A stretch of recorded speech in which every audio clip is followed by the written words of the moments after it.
Join Lee Bellinger today on the Bellinger Report.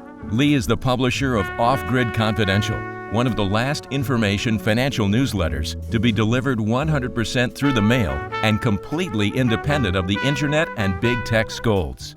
Lee has been publishing continuously since 1988 and is your guide to off-grid living. Hello, everybody. This is Lee Bellinger with Off-Grid Confidential and the Bellinger Report. And I am speaking today with a man we call Doberman Dan. And Doberman Dan and I are going to talk today about how off-grid businesses can happen and perhaps a little bit about how the internet barons are crushing opportunities for small businesses and people to get in startup businesses. And Dan serves a very elite group of people who do sales work for larger corporations, and some of them are self-employed, and some of them are running, full-scale businesses. And Dan is one of the foremost experts in the United States on coping with the many challenges of online marketing, especially direct response marketing. So I just want to welcome you, Dan. And, what's on your mind with that subject? Let's start with that open-ended question. Let's talk a little bit about the problems that you help your subscribers deal with. And I read your newsletter religiously every month. And so let's just talk about that for a few moments. Yeah, I'd love to. And thanks for the invitation. Been looking forward to this. Me too. Yeah. So to give your people a little backstory, I was a serial entrepreneur. I was a full-time police officer in the city of Dayton, Ohio for 12 years. And for the last 9 of those years, I was a serial entrepreneurial failure. So it's a really good thing I had that civil service job, or I would have been homeless and eating out of dumpsters. But I didn't know anything about business. I knew I wanted to start one. I didn't know anything about business. And more importantly, I didn't know anything about making sales. So for 9 years, just all his businesses were failures. And then I discovered this guy that both you and I know, Lee, Dan Kennedy. Dan Kennedy. Who teaches direct marketing. So as soon as I understood direct marketing, then I thought, this is pretty exciting. I like this direct marketing stuff. And I like what Dan is doing, which is selling information with direct marketing. So I started a mail order business back in the early 90s in the bodybuilding market, because that was a passion of mine at the time.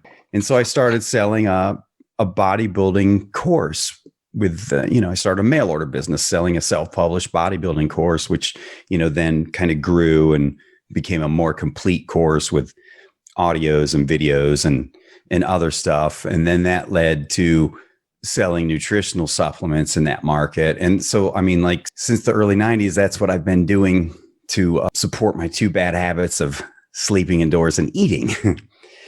And then a buddy of mine in 96 said, yeah, you got to get on the internet. And I was on AOL back then, America Online. Remember that?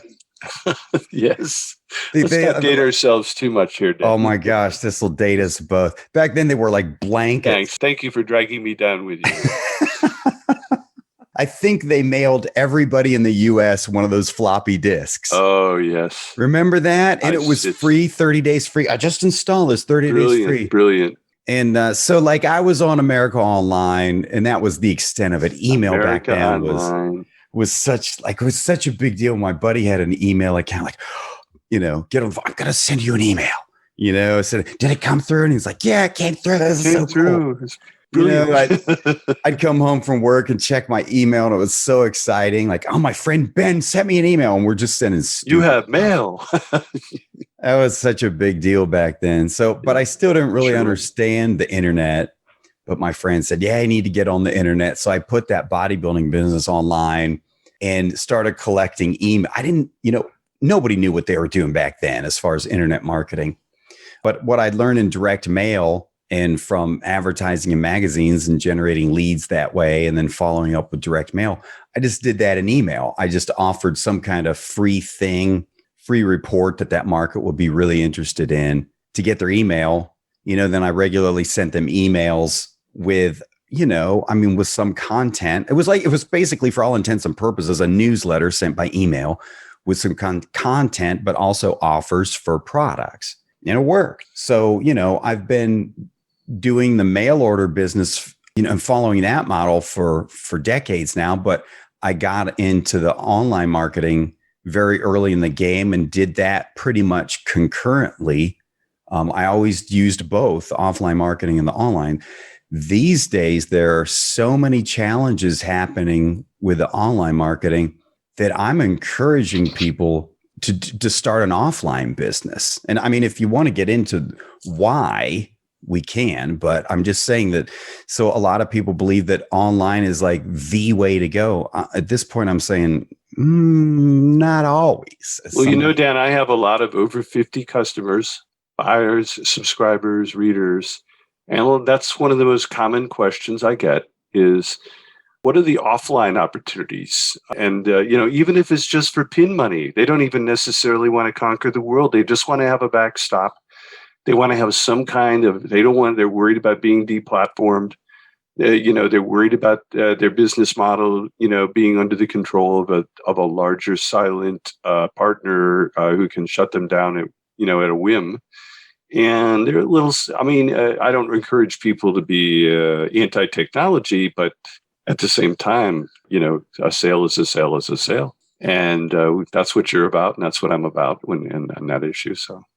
Talk to those over 50 people and let's kind of sketch out a little bit about how we can help them and what the kind of business they might want to think about, because I think that's some of the most striking stuff you do is when you talk about that subject. So when I started my first mail order business, pretty much everything I did then, if I were to start a new business today, I would pretty much repeat what I did back in the early 90s. My default wouldn't be starting online. And the model is really simple. So let me clarify. I said it simple. I didn't say it was necessarily easy, because really nothing in business is easy. If it were easy, everybody would do it. But it doesn't have to be complicated. And the model I followed was this. So I was really passionate about bodybuilding. I was what you would call a hyper buyer in that market, So, this is back, in the early 90s. It was not unusual for me to drop more than $200 a month on supplements, the vitamins, protein powders, all that stuff, When you're passionate about something like that, you spend money on your passion. And of course, I bought books on it. I read all the magazines. I was really into that. And so I understood that market really, really well, because I was the market, right? For example, say I wanted to all of a sudden sell something in something completely unrelated, like dog training. I would have to do all kinds of research to even understand the market. I didn't need to do that with a bodybuilding market. I was the market. I knew everything. I knew what those guys wanted. I knew their deepest desires. I knew their biggest fears. So to me, it just made sense. Like, okay, I now understand this direct marketing stuff. And the most important thing is, understanding the desires and the fears of your market and the problems they want to solve. And I already know that because I'm already in that market. So I'm just going to start there. And that's what I did. And I'm not saying that will work for everybody, but if that is the case for you, okay, you are a passionate consumer of something. If you can turn that into a business, that will be like the first thing I would encourage you to do. Now, if you're passionate about, sitting on the couch and eating pizza and drinking beer while watching movies, I don't really know how you're going to monetize that. Can't advise you. Maybe you can. I don't know. But let's just say, for example, you're a passionate golfer. For sure, you can monetize that with this business model. Does that make sense, Lee? I'm not saying that absolutely everybody's passion can be turned into a business. Well, yes, because whether it could be knitting, it could be any service that you do for other parties that, and even writing articles, and it could be any specialized business where you do some original research, and it could be anything. But bodybuilding and golf are certainly two important ones. And it's definitely it's start with the passion, because that in the end, you've got to do something to sustain your interest. So I'll get back to you if I can find the model for selling, sitting on the couch and drinking beer and eating pizza, though. Maybe we're overlooking something. We can circle back to that later. Sign me up. Maybe we're not open-minded enough. Who knows? Maybe not. Well, if we could figure out how to monetize that, I'd be a happy camper. Me too. So, I've done this in a lot of different markets. And here's another example. So I was just reading a newspaper article. This is a long time ago, probably over 10 years ago, maybe closer to 15. And I read an article in the news that said scrapbooking is now like a really hot hobby for some reason. And I thought, okay, I like those kind of things because you can like carve out a little niche for yourself.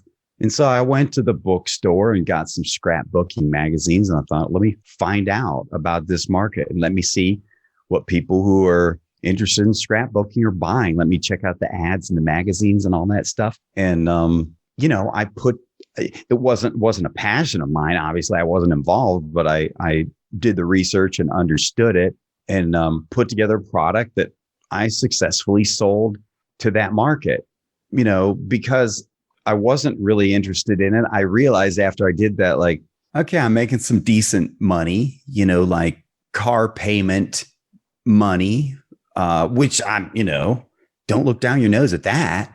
Didn't take much time and the work was pretty simple. And, I'm making enough to make a really nice car payment.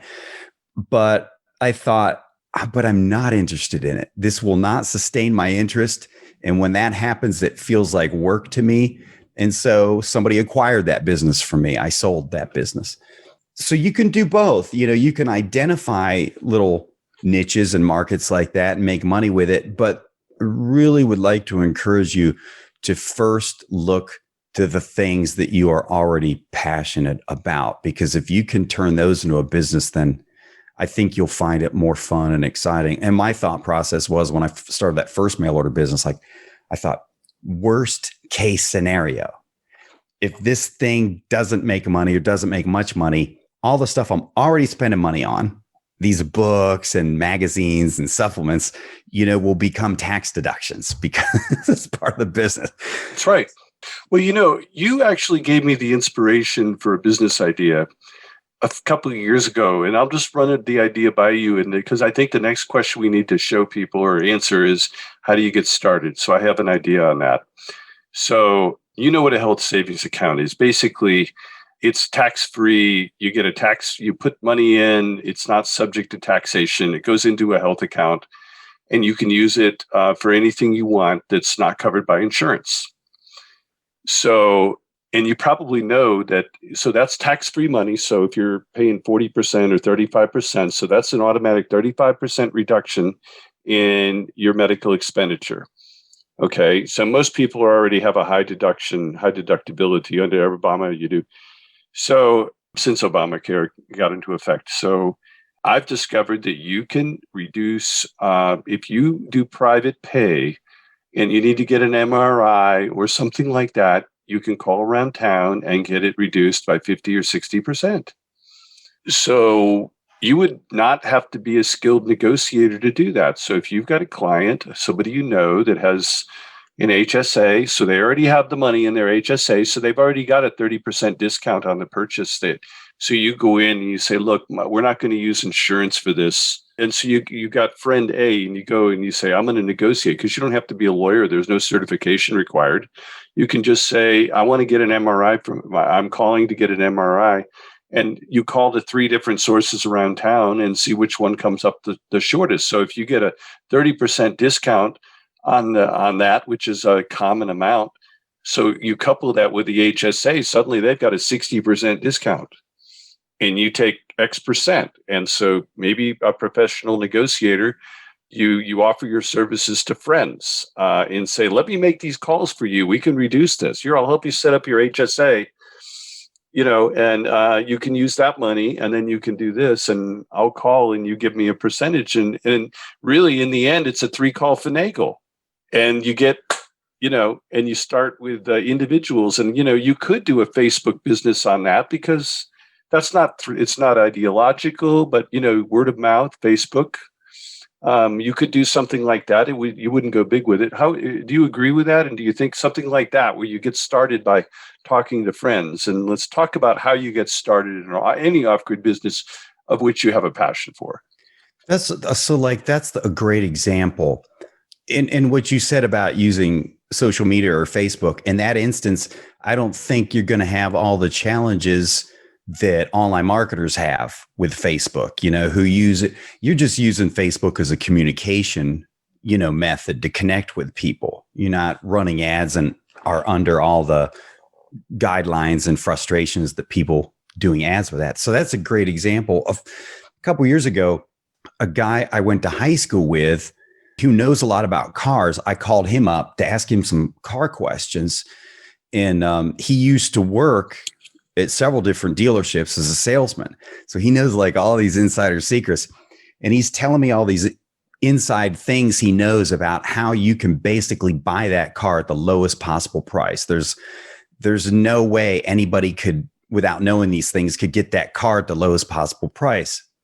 And he actually likes doing that stuff. So he told me how he did it for one of his buddies. He did it for himself. And he was offering to do it for me. He goes, listen, I'll do it. I like doing it. I only got to make a couple calls. I know exactly how to do this.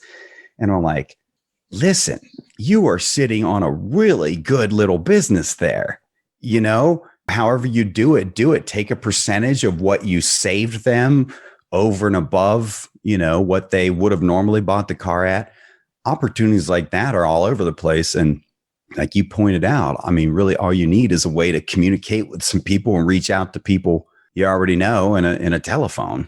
Well, the other thing is you could, for limited Facebook exposure to the community on a narrow subject, a hobby, hire your grandson to do it, pay him a few bucks. Hire your grandkids that they can set it up, and then you can just put he can teach you the content and set up a social club, right? And whether it's cars or negotiating or whatever you're ultimately selling, because it's kind of because once you have those local clients, they're beyond the control of Facebook anyway. And so it's kind of like if you use Facebook, my wife has a hair salon. So, once you build the client base, really you're pretty independent because you have that client base and it becomes a form of equity. I think let's talk about equity because I know you have spoken about you and Dan Kennedy say that no business is really worth a darn unless you ultimately build equity, meaning and that's in the form of word of mouth and also just getting people to come back to you time and time again when they need you. Yeah, absolutely. That was a huge epiphany for me when I started my first mail order business. And I forget, I don't remember where I read it. I do remember it was not from Dan Kennedy in this particular instance. Well, I won't tell him if you don't. Yeah. I had a nice little mail order business going on. I still have my full-time job. And I remember I came home one day and I'm looking at the bank statement, and in my, my business account, $1,000 had been accumulated. And I know that doesn't sound like well, first of all, let's put it into perspective. So this was the early 90s.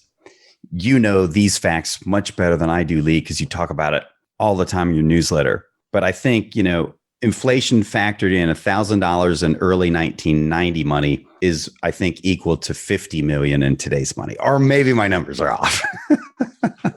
Close enough. But seriously, I think I was only grossing, by the way, $2,000 a month in my civil service job. So, that extra $1,000, that was a substantial amount of money for me. But it was all what we call front end. When I say front end, it was, I got a customer. They got my offer and they got my letter in the mail. They responded to an ad and left their name and address. I sent them a sales letter. They bought my offer. I sent them the product. Boom. In my mind, You don't know what you don't know. In my mind, end, done deal. Now let me go get more customers. And I was making money that way. And then I read somewhere, I started reading all this marketing stuff, and I read somewhere like, your real equity is in the back end. I'm like, what's back end? I don't understand. And they explained it. It was continuing to sell more products and different products to your existing customers. I know that sounds so simple. That was a huge epiphany for me. Well, And Dan, I want to apologize for interrupting, but you need to be giving credit for something important here, and it might be very valuable to people. Is that, were you not the one that was telling me in one of your more recent editions that you find books that where the copyright is expired?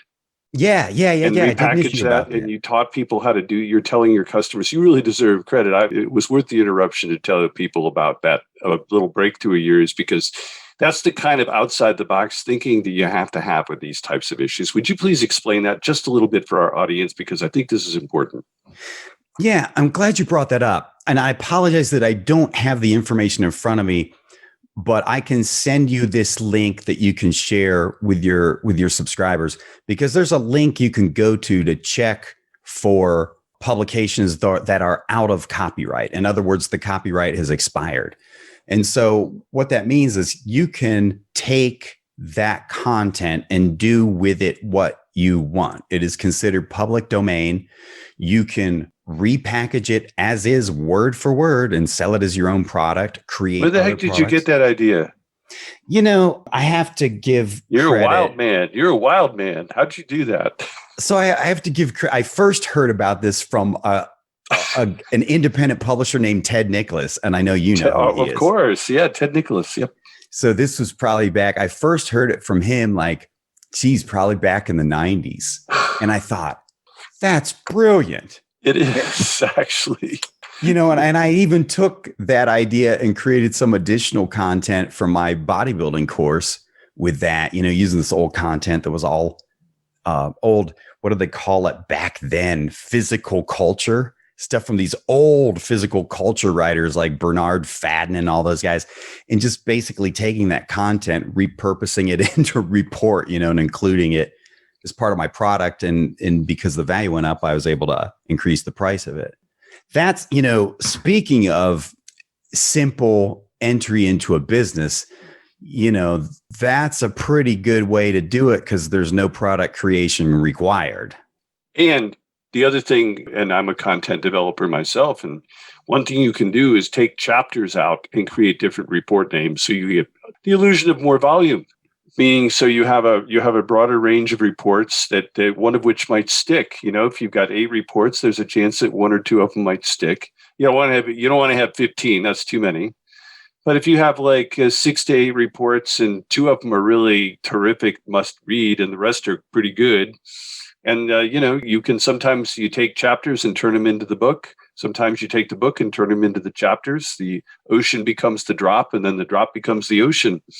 And that if you do that with somebody else's book for which the copyright's expired, and you merely need to update it a little, wow, that certainly saves you a lot of time and trouble and money. Oh my gosh, absolutely.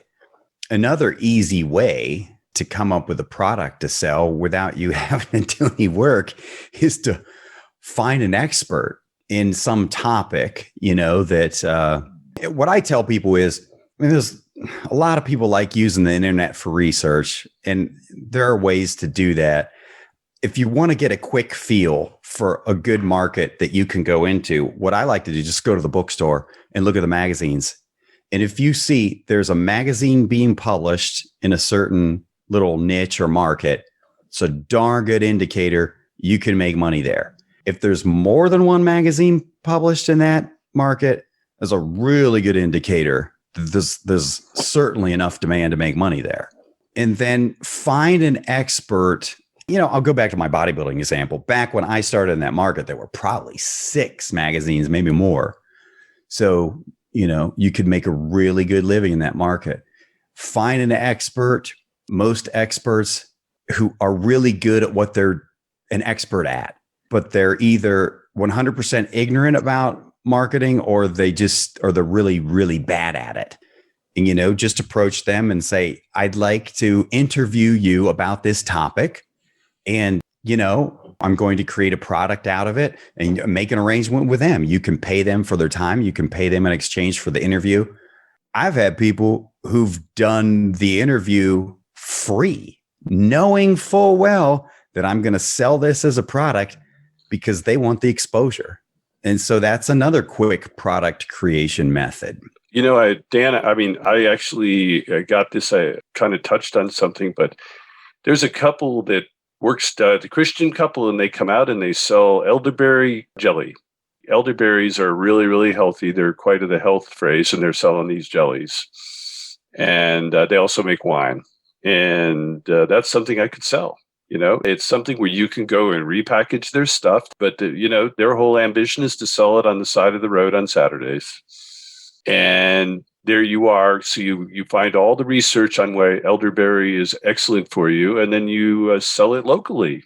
And Absolutely. Those are the types of things you can do. And you can do the health claims, and you can, you got to be careful about health claims, but you can talk about elderberry and why it's popular, and you develop your own list, and people can come find you. And, it's you make a list. What is it? The average person knows 100 people. If you're over 60, it might drop a bit over the years. People would get out less and less, but still, if you've got 5 friends that you think you can talk to about, and you've got a product like elderberry, and you write a little report on it, and just elderberry jam.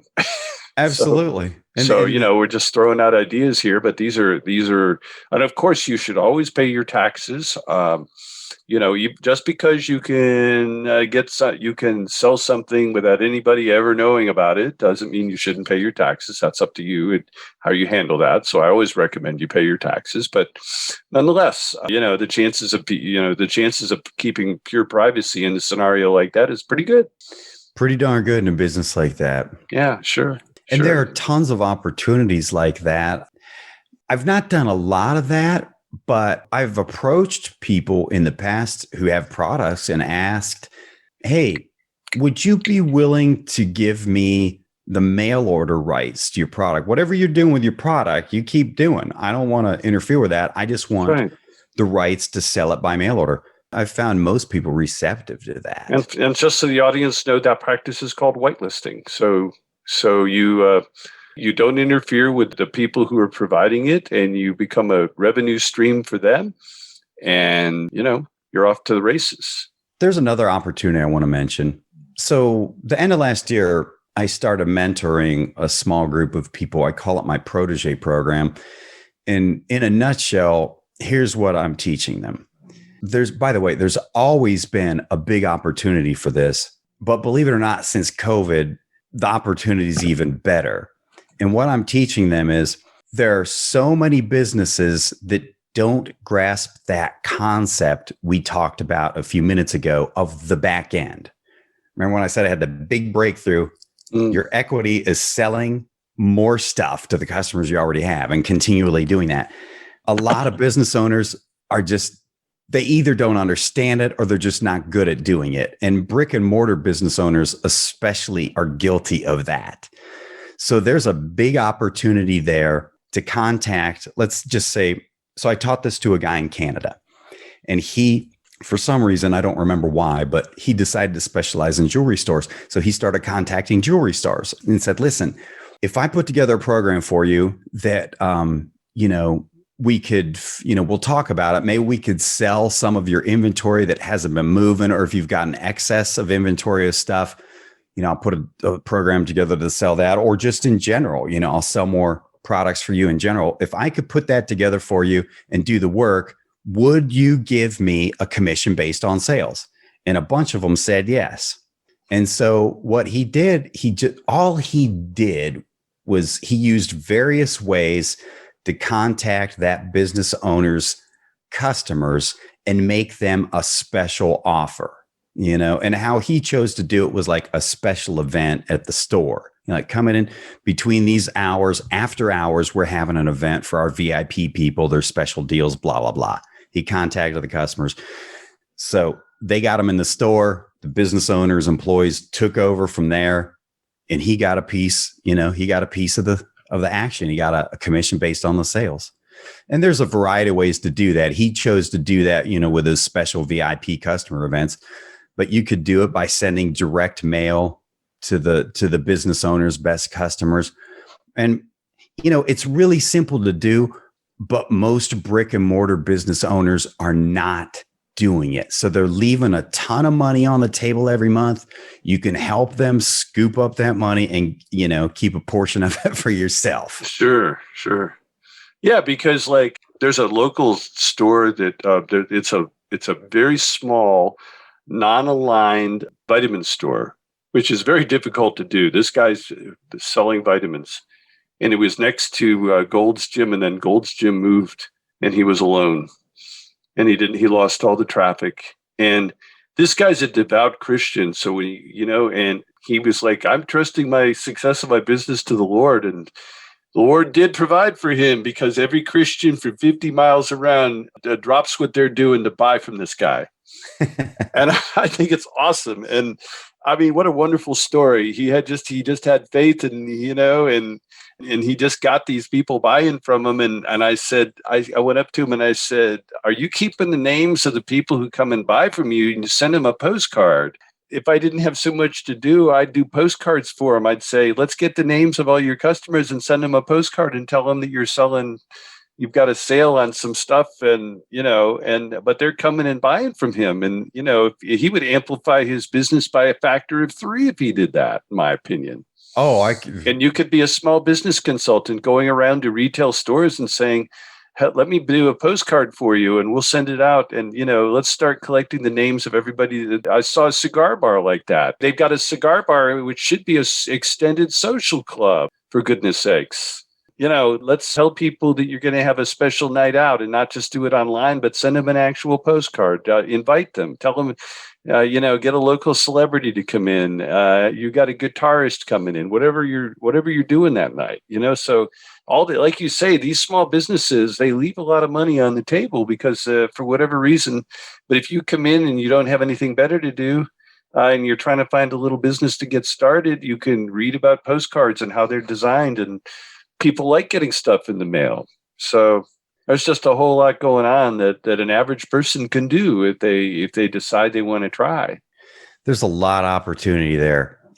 If I were desperate, my back was against the wall, and I needed to make money like right now, I'd be looking for opportunities like that. And it's as simple as just asking somebody like, hey, if I could put together a program that would bring in a bunch of extra sales per month that you're not already getting, would you be interested in that? And then it's a pretty risk-free proposition for the business owner, because you're not asking for money up front. You're asking for, a piece of the action, a commission based on sales. Yeah. So that's great stuff, man. Well, you're certainly a font of brilliant ideas. So I think we probably covered 25 or so different possibilities. And it's kind of like retraining your brain, isn't it?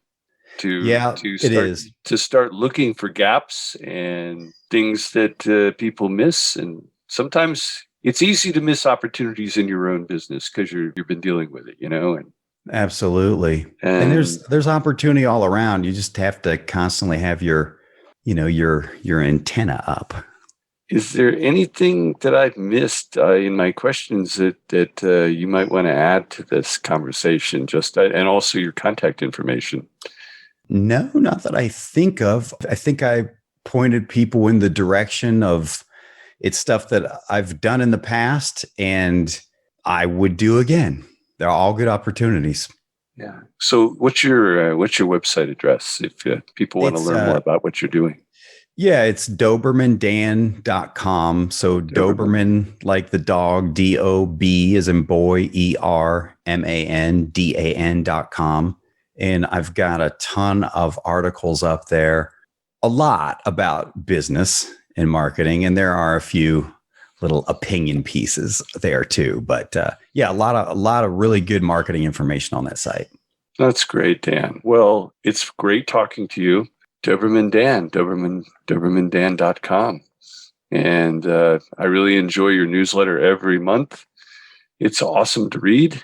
Quite the insights you offer to people who are working hard to create their own businesses and also to make money on the web and in other ways. So this is great stuff, and I appreciate it. Thanks, Lee. I appreciate the invitation. Doberman Dan, thank you, sir.